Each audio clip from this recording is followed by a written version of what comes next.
Sensation, le MAG. Bonjour à tous, bienvenue sur Sensation. Les cancers masculins existent bel et bien et pourtant la prévention et la sensibilisation peinent parfois à être valorisées. En France, l'association Sérum développe plusieurs actions autour des cancers masculins et pour en parler avec nous, je suis aujourd'hui avec Olivier Jérôme, président de l'association Sérum. Bonjour. Bonjour. Alors l'association Sérum a été créée en 2014. Quelle est l'histoire justement de cette association ? Alors Sérum est né effectivement en 2014 sur un constat simple. En fait, alors la plupart des patients étaient soignés avec Gustave Roussy à l'origine, donc l'un des premiers centres européens, enfin le premier centre européen de lutte contre le cancer. Et en fait, l'un des professeur Fizazi d'ailleurs, qui est un membre d'honneur entre guillemets de l'association, avait fait une réunion en sollicitant différents patients avec qui il avait eu des bons contacts. Et donc, nous a présenté un petit peu tout ce qui se faisait, toutes les problématiques qu'il y avait, et un constat en discutant tous ensemble sur le fait qu'il n'y avait rien qui existait en France réellement sur les cancers masculins. A contrario, où les femmes se sont beaucoup mobilisées sur le cancer du sein, en l'occurrence, et il n'y a pas que celui-ci malheureusement chez les femmes non plus, mais voilà, de vraiment se dire, voilà, il n'y a rien qui existe, essayons de faire quelque chose.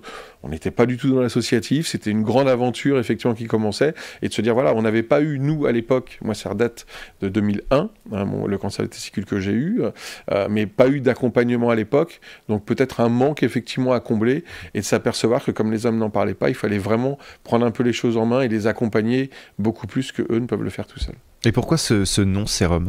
Alors Sérum, c'est la fin du cancer, donc CER, et le début de l'homme, HOM.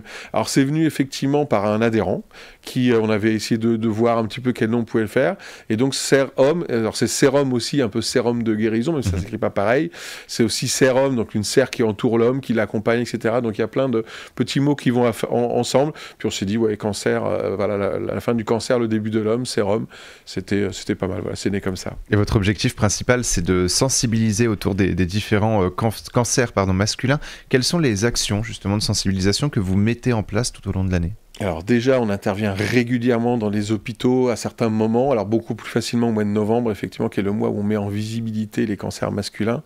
C'est là qu'on le voit le plus en tout cas. On intervient sur des stands pour faire de la sensibilisation auprès des hommes.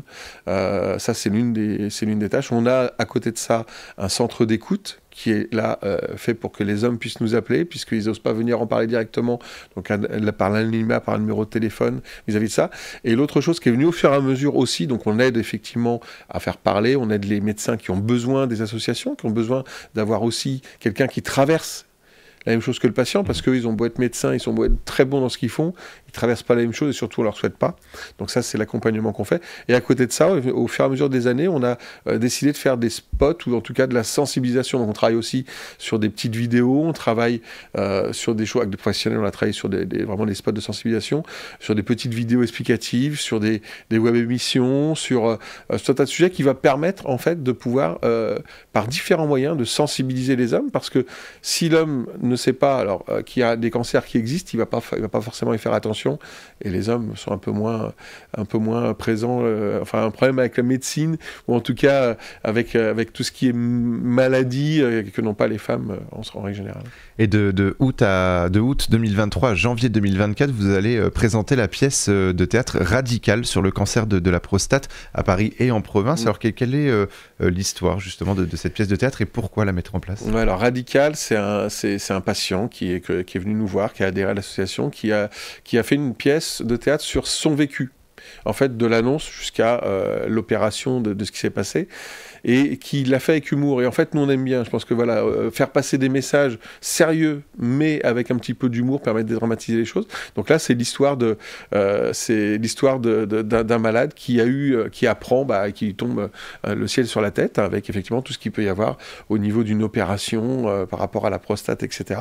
Donc c'est vraiment un bon moyen aussi de sensibiliser, parce que tout le monde n'a pas accès à des vidéos ou à Instagram ou aux réseaux sociaux. Il faut savoir que le cancer de la prostate, on touche des hommes plus âgés.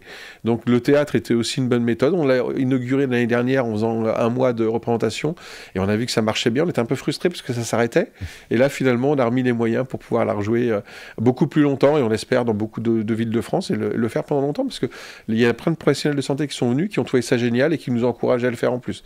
Donc on a vraiment l'aval de tout le monde pour que ça avance. Et vous avez mis également en place une web émission sur le cancer cancer de la prostate. Quels sont les objectifs de cette web émission? Ouais, donc là c'est pareil, c'était d'expliquer, donc c'est présenté par Brigitte Fanny-Cohen qui est une journaliste en santé, qui est le but d'expliquer un petit peu ce qu'est un cancer de la prostate de façon simple, avec des mots simples, parce que quand les médecins s'expriment, des fois les mots ne sont pas toujours simples. Donc ils le font et on accompagne effectivement ça. Donc une première web émission qui est sortie et qui va parler d'une généralité sur le cancer de la prostate.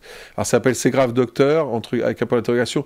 Bien entendu, c'est pas que c'est pas grave, c'est juste qu'effectivement il faut bien le prendre à temps et ça se soigne correctement. Et après il y aura une deuxième et une troisième web émission qui vont sortir tout au long de l'année sur la partie sexualité, puisque ça engendre potentiellement des problèmes de sexualité. Et pour un homme, c'est pas évident, comme pour une femme d'ailleurs, vis-à-vis de ça. Et puis d'autres problématiques aussi sur la troisième émission qui sera sur l'incontinence, parce que quand on opère de la prostate, il peut y avoir des risques d'incontinence qui se soignent très bien, mais encore faut-il savoir où, quoi, comment et aller voir les bonnes personnes. Vous proposez également un soutien et une aide aux hommes atteints d'un cancer, mais également aux proches. Vous n'excluez donc pas les femmes dans vos actions. Nous sont ces aides, ces accompagnements que vous proposez aux patients atteints d'un cancer masculin et à leurs proches?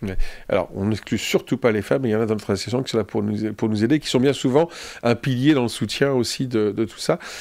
Donc on a aujourd'hui donc notre centre d'écoute où on apporte vraiment, c'est-à-dire que bien souvent ce sont les épouses qui nous appellent bien régulièrement à la place de son mari qui n'ose pas poser des questions, ou des fois du père, de l'oncle, du frère, etc. Donc souvent une femme qui appelle, qui prend un peu par la main comme nous venons voir dans les hôpitaux. Donc on apporte surtout l'expertise, le vécu. On va dire ça, c'est important. Encore une fois, les médecins apportent, eux, la façon de soigner, toute la partie médicale, et nous, on apporte vraiment le soutien psychologique d'une certaine façon. On n'est pas psychologue, mais donc voilà, on a eu des formations aussi pour accompagner les gens, et de pouvoir surtout que les gens se rendent compte qu'ils ne sont pas tout seuls.